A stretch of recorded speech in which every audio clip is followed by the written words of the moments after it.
है, मगर इसके असली मास्टरमाइंड तत्कालीन कांग्रेस के बड़े नेता पंडित जवाहरलाल नेहरू है और साथ ही आरएसएस के गोलवलकर हैं और श्रीपाद अमरूप डांगे नाम का कम्युनिस्ट ब्राह्मण है।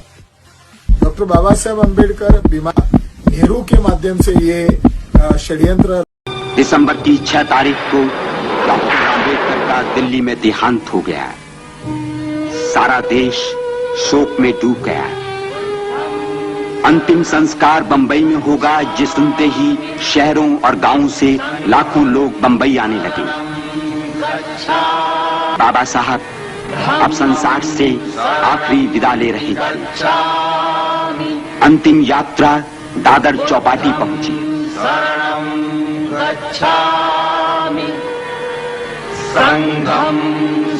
उन्हें शाही सलामी दी गई।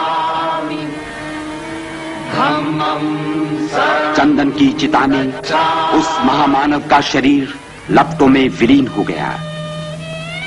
वे चले गए। सदियों से चली आई इस जर्जरित रूढ़ि को जड़ से मिटा देने वाले इस परम प्रतापी युग पुरुष के जीवन का उज्जवल इतिहास केवल भारत को ही नहीं बल्कि सारे संसार को ये संदेश देता रहेगा।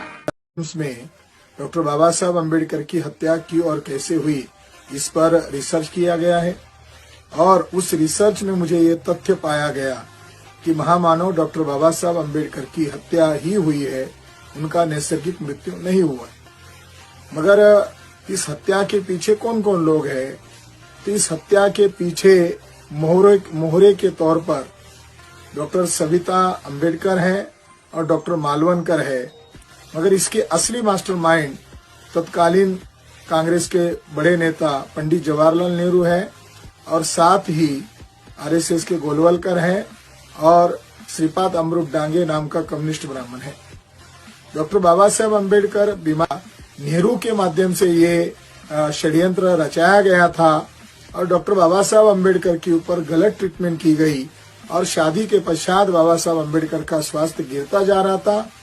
मई 1951 में बाबा साहब अम्बेडकर ने दादा साहब गायकवाड़ को खत लिखा है, जब से मैं मुंबई से जाकर ट्रीटमेंट करके आया हूँ मेरा स्वास्थ्य गिरता ही जा रहा है, ये बात आप तक ही सीमित रखो, ये किसी को डिस्क्लोज मत करो। यानी बाबा साहब अम्बेडकर के साथ जो धोखा हो रहा था वो उसके दस्तावेज बना रहे थे।